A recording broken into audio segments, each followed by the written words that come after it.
Good morning, good afternoon, and good evening. Whatever time of day you decided to join us for our first ever fully virtual forensic showcase, thank you.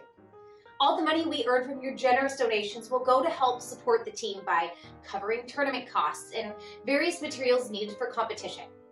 My name is Taylor Stickle, and I am currently an associate faculty member here at Saddleback, teaching public speaking and coaching our incredible forensics or speech and debate team. I also attended Saddleback and competed for the team while I was here from 2014 to 2016 and served as the team's captain from 2015 to 2016.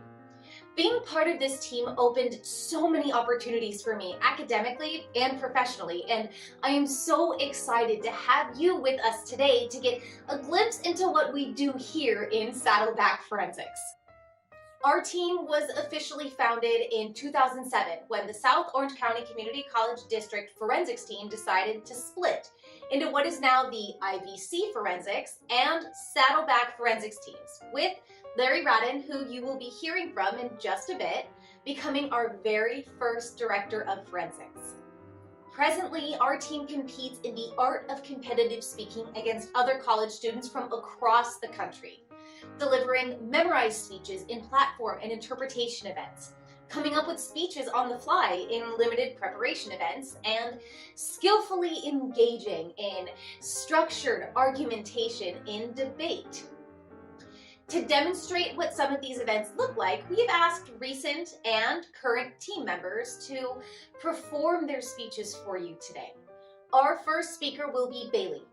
Bailey was a member of our team last year, and unfortunately, due to COVID canceling all national tournaments last semester, she was unable to return to the Community College National Forensics Tournament, known as Phi-Rho Pi, where she had won the bronze medal in 2019 for her dramatic interpretation. Bailey will be graduating from Saddleback this fall with an associate's degree in communication studies and will be taking a break from college to get married this winter. She hopes to someday teach public speaking to younger kids to help prepare them for the world and to give them confidence and courage to use their voice. So, without any further ado, presenting her nationally competitive persuasive speech, Bailey. A Chicago police officer and 2 other people were killed in an attack at a Southside hospital. Police had been called to the hospital after Juan Lopez, 32, confronted emergency room doctor Tamara O'Neill, apparently over a broken engagement. By the time Officer Samuel Jimenez and his partner had arrived on the scene, Lopez had shot O'Neill, repeatedly, standing over her as he fired the last shots.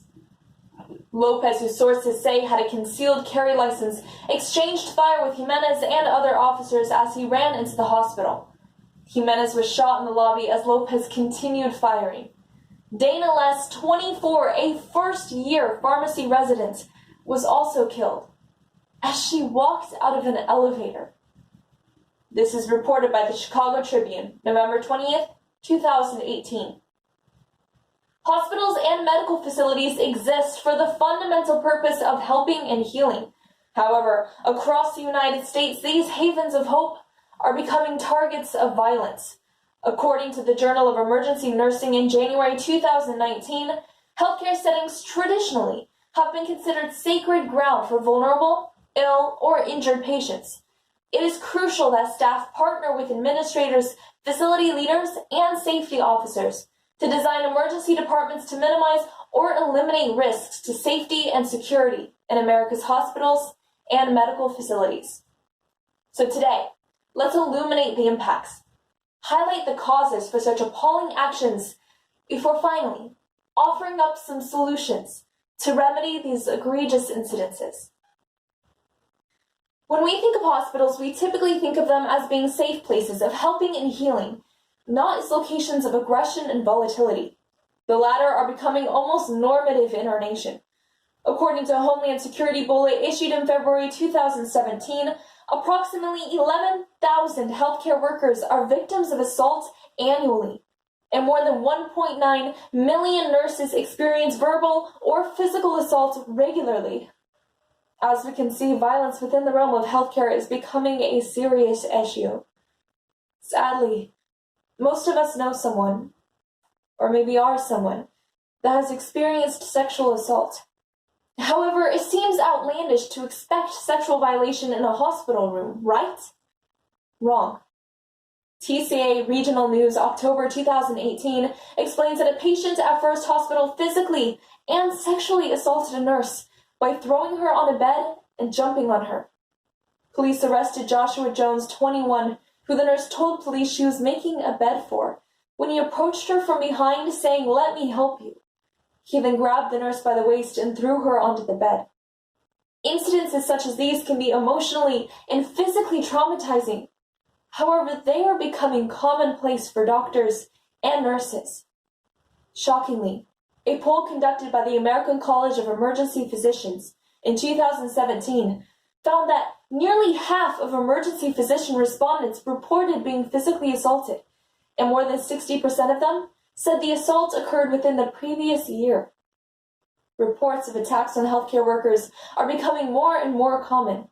Newstext 2019 states that Alicia Shin clearly remembers only the first kick and punch to her face. A neuroscience nurse at Keck Medicine of USC in Los Angeles, Alicia Shin was attacked by a patient who had suffered a stroke. The condition led to bouts of agitation, requiring restraints on her hands and ankles to ensure she couldn't pull out the cords or wires that were keeping her alive. The patient suddenly lashed out, breaking free of the restraints and hitting Shin in the face, chest, and stomach multiple times. Shin states, "I was in shock, but the attitude around me was that this was all in a day's work." Now that we have a clear comprehension of the harms, let's accentuate the predominant reasons why. NPR April 8, 2019 states that there is a fundamental issue in U.S. healthcare that very few people speak about: violence against healthcare workers.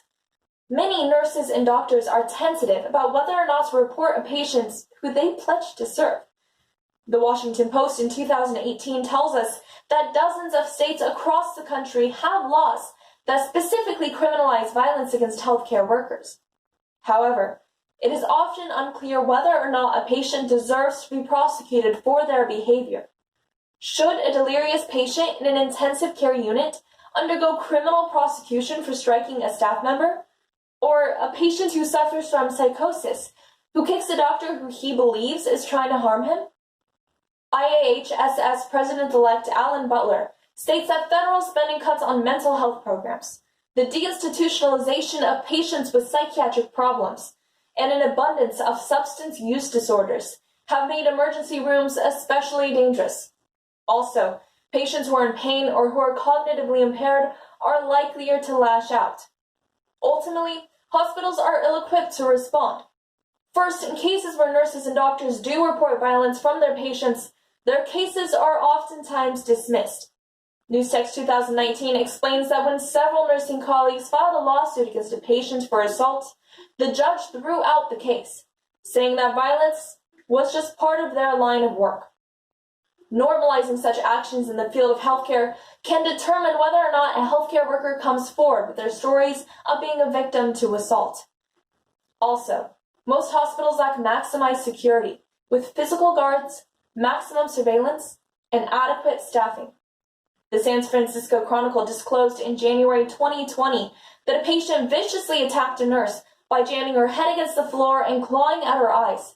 The victim later stated that the unit was operating as it usually does, understaffed and overwhelmed. We've explored the harms, revealed their causes. Now it's time for specific solutions to minimize the danger. Massachusetts is considering Elisa's Law, named for a nurse who was stabbed and almost died on the job in 2017, which would set certain state standards surrounding workplace violence. California legislation that took effect in 2017 requires state healthcare employers to report and maintain records of workplace violence. Ro Khanna, a Democrat from Silicon Valley, introduced national legislation to the House of Representatives modeled after the California law. The Workplace Violence Prevention Act emphasizes reporting, prevention, adequate staffing, training, and worker participation. If the U.S. federal government would adopt many of these preventative measures, they would assuredly minimize the impacts. Next, as advocated by the Board of Governors of the American College of Healthcare Executives on November 12th of 2018, the American College of Healthcare Executives believes that hospitals and medical facilities exist as anchors to a community. So, actions implemented to reduce violence will most likely have a ripple effect on national and local communities. They must first clearly define workplace violence. Second, assess the scope and prevalence of violence within the facility. Third, provide training on how to recognize and mitigate workplace violence. And finally, they must evaluate, measure, and report progress. In this way, hospitals will become more aware of their system, and nurses will become more aware of what to do when violence occurs. But you and I also have power over this situation.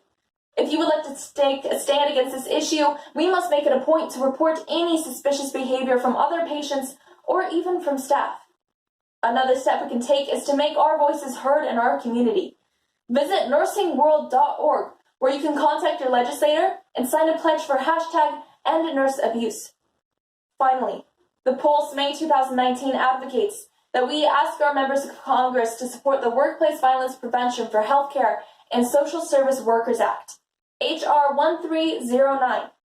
This bill demands that the Department of Labor address violence in healthcare and social service sectors. So today, we explored the violence that healthcare workers experience nationwide, the causes of such violent actions from patients, and solutions to this growing American epidemic.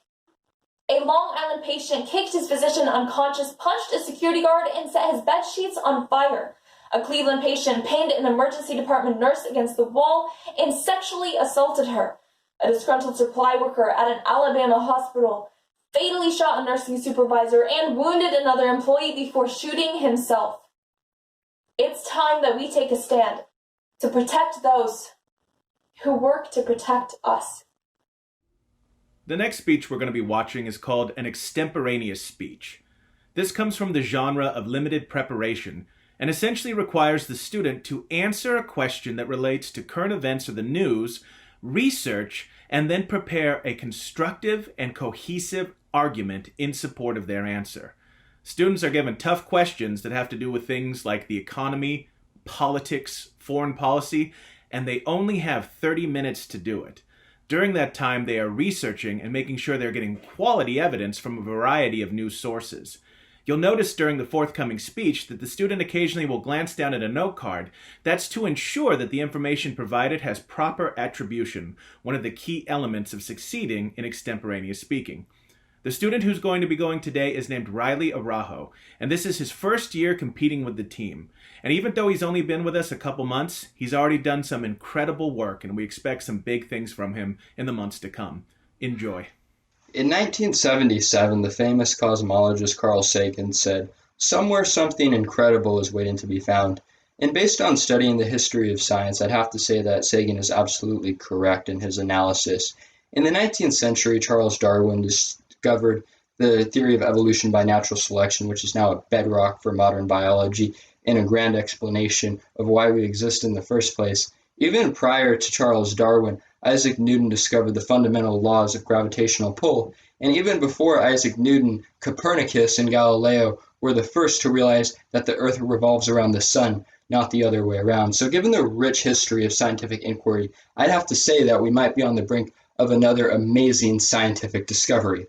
According to States News Science from September of 2020, a team of scientists discovered evidence of lakes on Mars. These lakes are believed to be salty with liquid water. They did this using a very advanced radar system. So this discovery seems to suggest that Mars may be a habitable environment to foster microbial life. This takes me to the question I'm going to answer today, which is, what is the significance of the recent discovery of water on Mars? And as I alluded to in my introduction, this is significant because Mars could have life on it.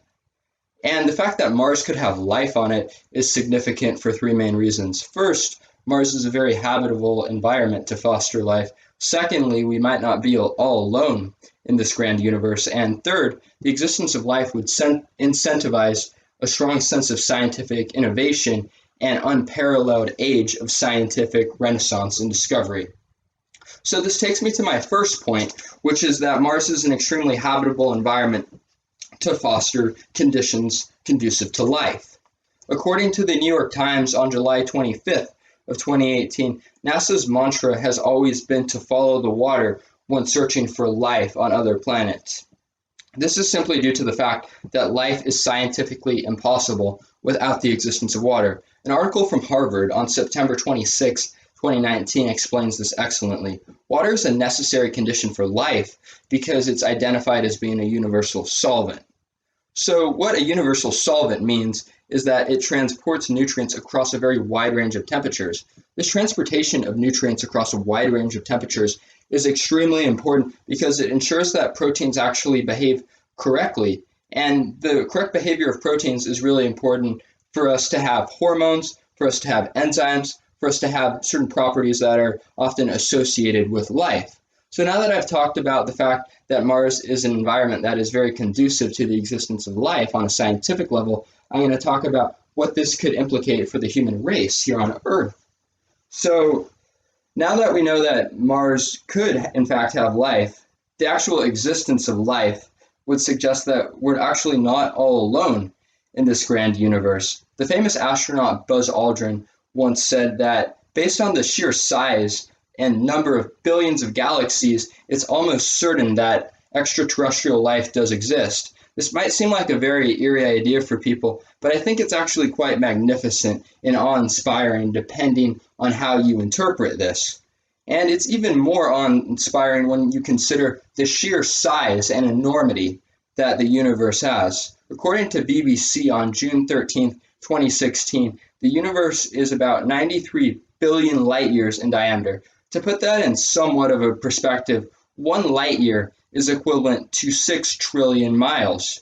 Not only is the universe absolutely colossal, according to NASA on April 25th, 2019, the universe expands and widens every single second.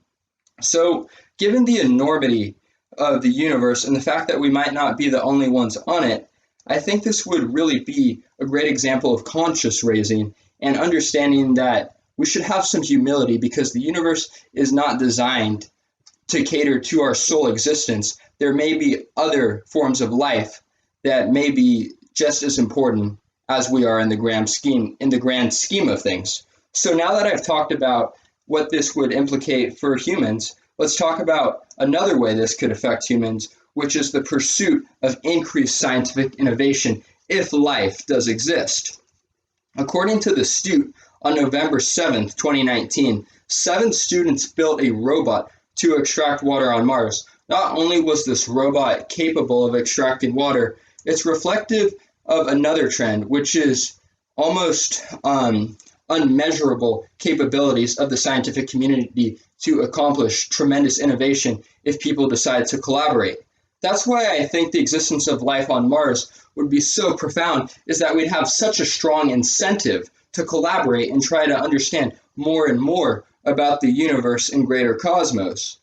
So I really think this is important because similar to the whole history of our civilization, this would be a great way to push the boundaries of human ingenuity and transcend what we previously thought was possible in terms of knowledge and understanding.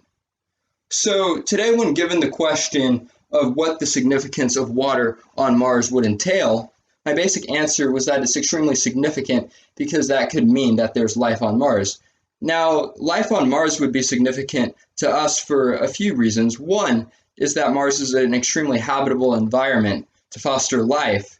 Secondly, the existence of life on Mars would mean that we're not all alone in this universe, and maybe it would raise our humility a little bit. And lastly, existence of life on Mars would entail a tremendous renaissance in scientific collaboration and innovation. While some people might be timid about the prospect of alien life, I think we have to recognize this as an opportunity rather than a potential liability.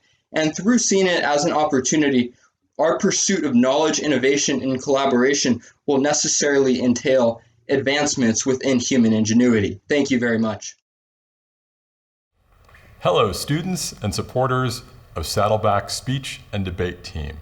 I wanted to congratulate you all and thank you all for the great work you've done in persevering and managing to transition to a virtual world, particularly in speech and debate, which in some ways requires in-person, real-time contact. Making that work really speaks for you and your grit, and I'm so proud of you for doing it. I also want to thank your faculty and all of your families and supporters. Speech and debate have never been more important in our society right now than they are right now. This is why. Speech and debate teach us not just how to be quick on our feet and speak quickly, but also how to listen to each other.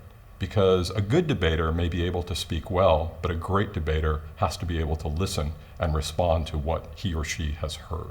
So this is an especially important time for all this work that you're doing. So congratulations. I look forward to the virtual tournament. It's going to be a great year, partly because of the work that you're all doing. Hello, my name is Elissa, and I am one of the coaches here on the Saddleback Speech and Debate team. I actually competed on the team back in 2015, where I just completely fell in love with the community of speech and debate. I often tell students that the speech and debate team was where I first felt empowered in my voice, and I learned how to use my voice for good in this world. One of the many awesome parts about speech and debate is that you can compete in a variety of different topics. Oral interpretation is one of the sections of speech and debate where you can actually act out and perform in order to either persuade or inform your audience.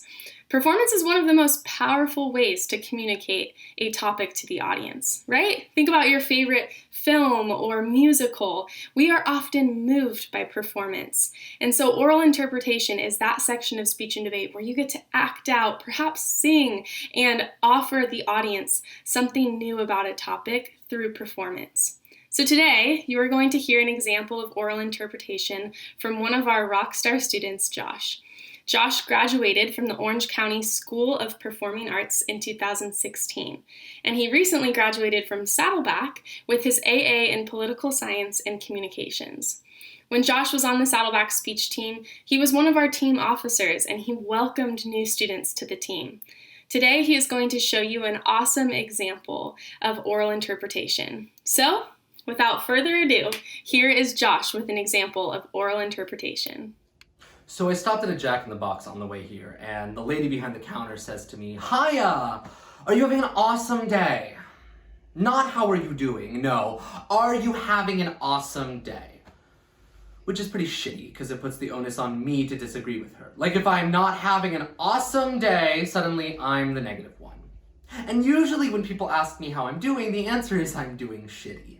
But I can't say I'm doing shitty, because I've got no good reason to be doing shitty. But when this lady behind the counter asked me if I was having an awesome day, I thought, well, today I'm actually allowed to feel shitty. Today I've got a good reason. So I looked at her and I said, well, my mom died. And she immediately burst into tears.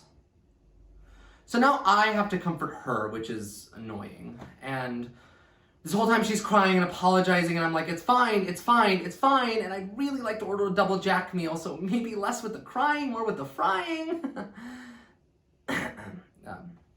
Anyway, she apologizes again and offers me a free churro with my meal. And as I'm leaving, I think, I just got a free churro because my mom died. No one tells you that when your mom dies, you get a free churro. That's not part of the, I'm gonna start over. Here I am doing a eulogy. Let's go.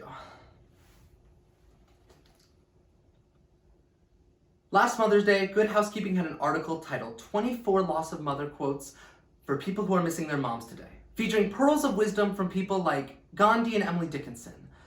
The unifying theme was that the enduring and life-affirming power of a mother's love transcends even death. Yet, tragically, not all people are blessed with parents who generate these post-mortem bon mots. And sometimes the death of a parent doesn't lead to painful catharsis, just leads to more pain. Free Churro by Raphael Bob Waxberg. So, Beatrice. Beatrice. Who was she? What was her deal? She was born in 1938. She died in 2018. One time she went to a carnival. One time she smoked an entire cigarette in one long inhale. I watched her do it. Truly a remarkable woman. Lived a full life, that lady. Up until the end. Which is about now, I guess.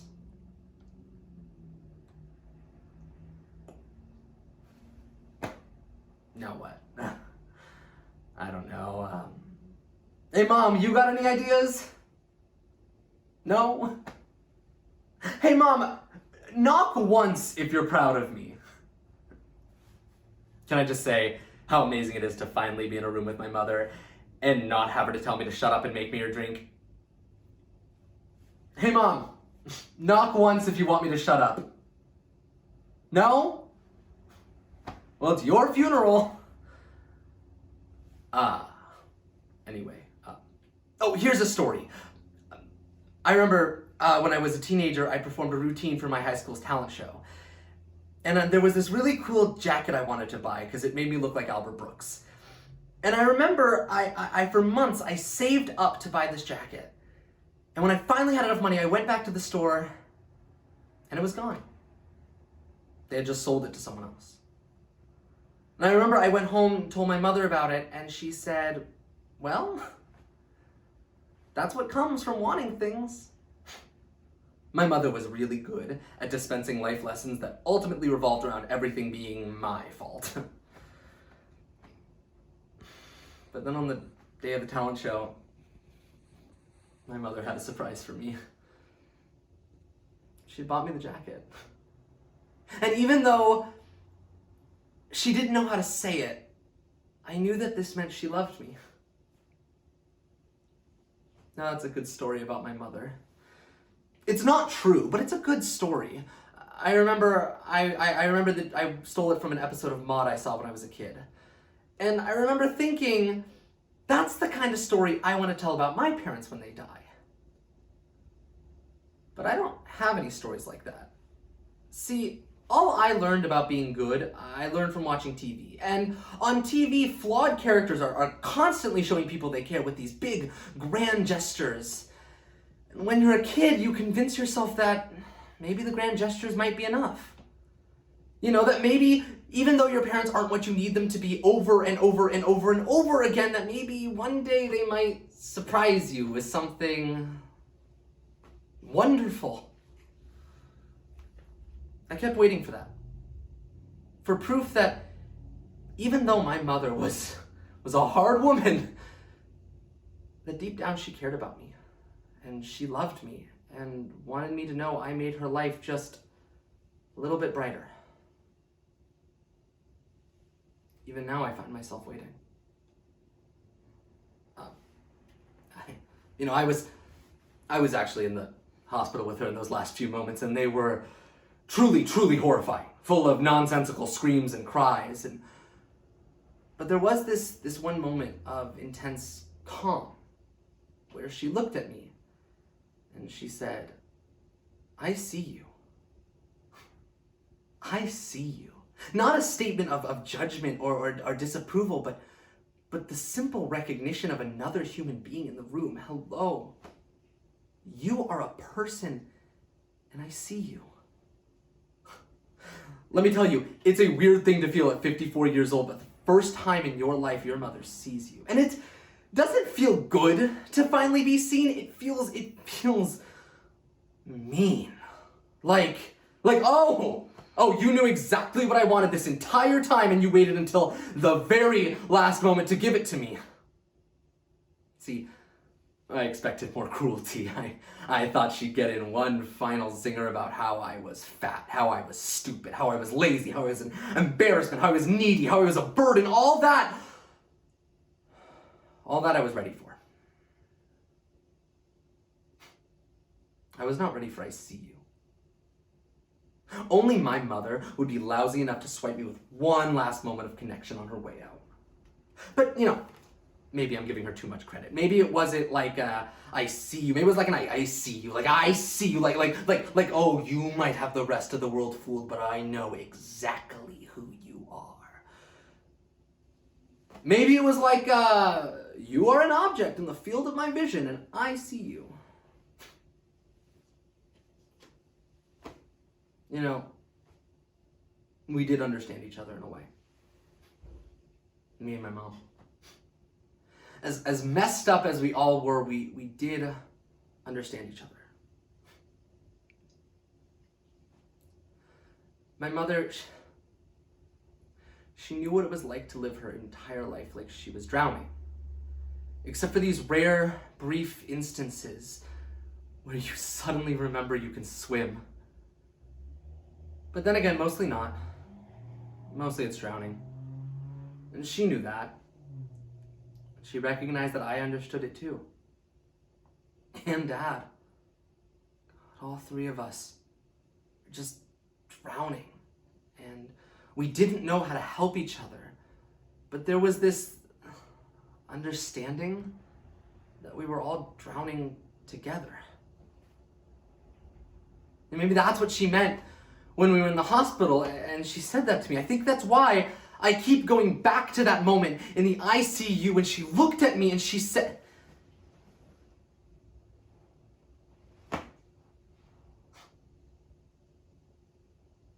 I see you.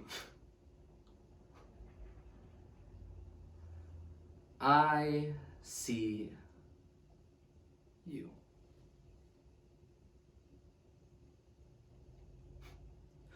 Jesus Christ, we were in the intensive care unit. She was just reading a sign.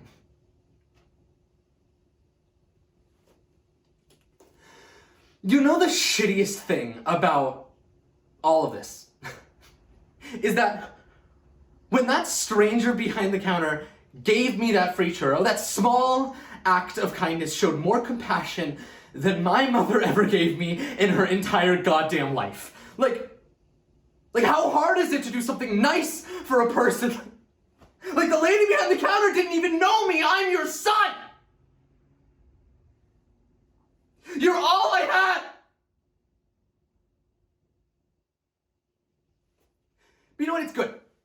It's good to know that there's nobody looking out for me, and there never will be. No, it's good. It's good to know that I am the only one I can rely on. It's good to know that. I know that now, and it's good. It's good that I know that. So it's good that my mother is dead. Well, Beatrice was born in 1938. She died in 2018, and I have no goddamn idea what she wanted. Unless she just wanted what we all wanted. To be seen. My mother's dead, and all I got was this free churro.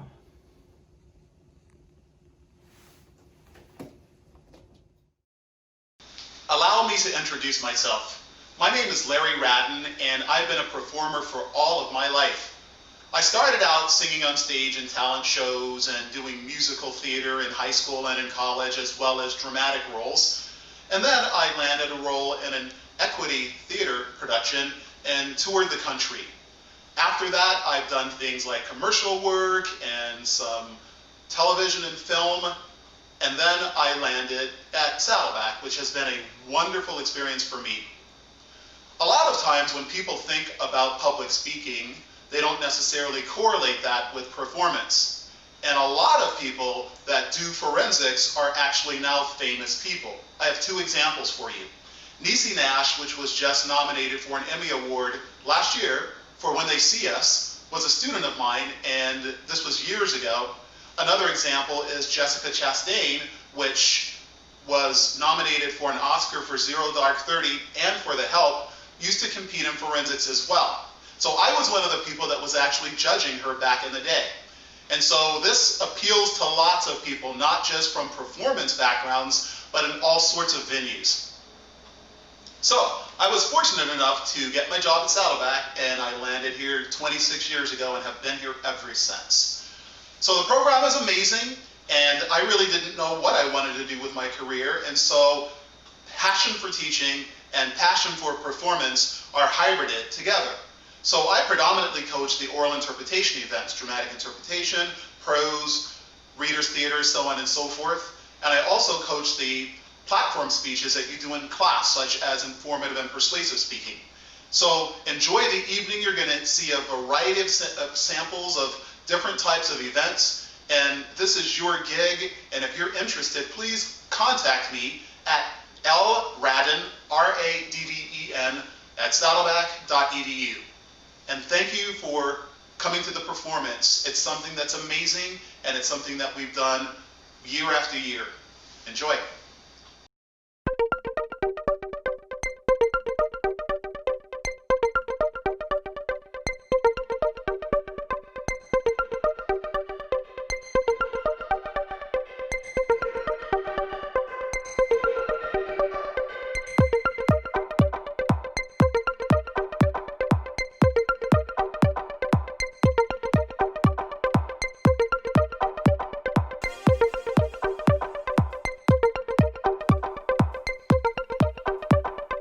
I was with the Saddleback Forensics Department for about 3 years, and my time there had been life-changing to say the least.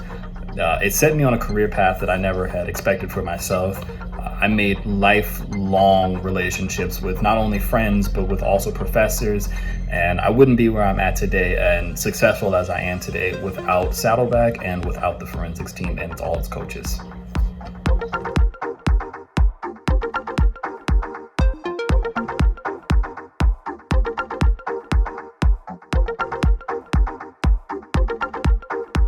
My name is Tyler Klein. I was a member of the speech team starting in 2013, and joining the team was one of the best decisions I'd ever made. As far as my time competing, all the weekends and hours sacrificed for practice and rehearsals, definitely worth it at the end of the day.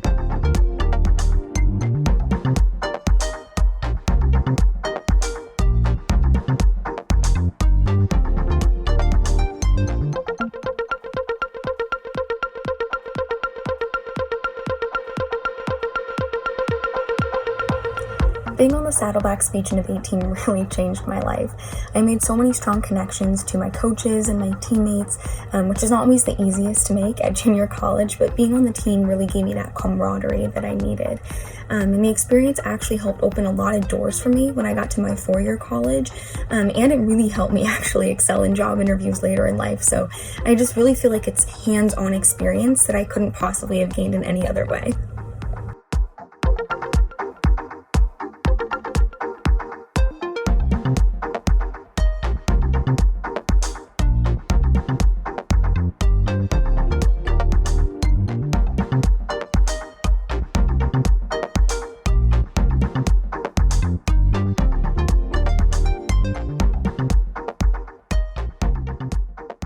Hi everyone, my name is Erica Delamar, and being on the Saddleback Speech and Debate team was the highlight and the most unique experience I had while in college.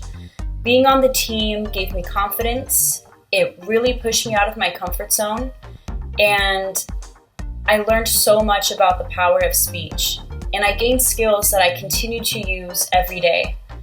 It was a unique opportunity that not only elevated my college experience, but also impacted the trajectory of my young adulthood. I can say for certain that I wouldn't be who and where I am today if it were not for this team, so I would highly recommend to any student to join the team and go Saddleback.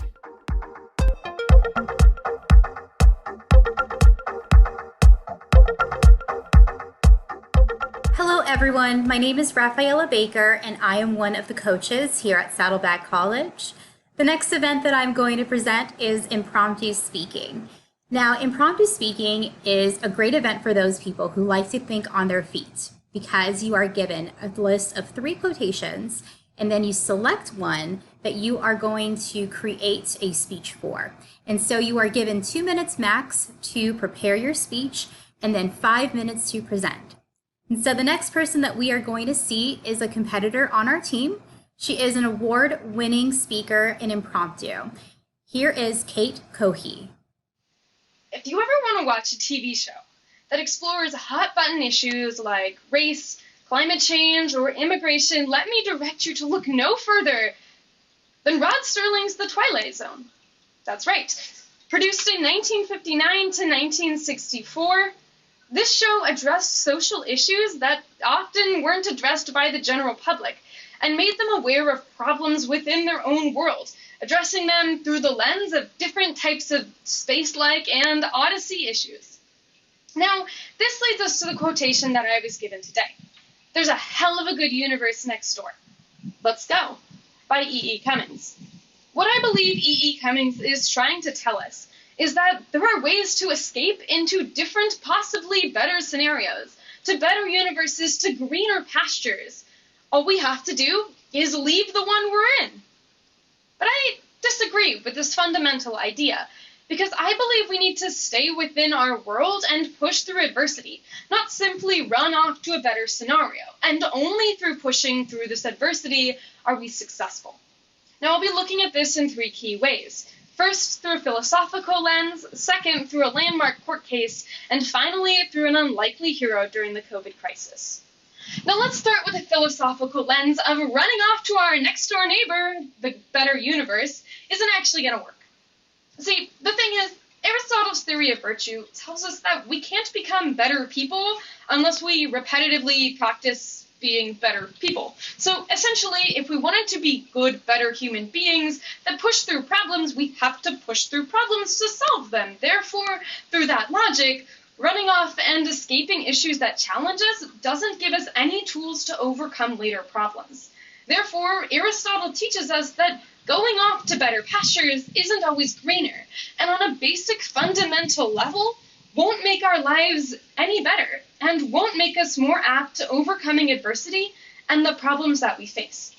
Now that we've explored how philosophically there is no way to essentially run off to different pastures and be successful, let's look at one key example of someone who wasn't afraid to address adversity.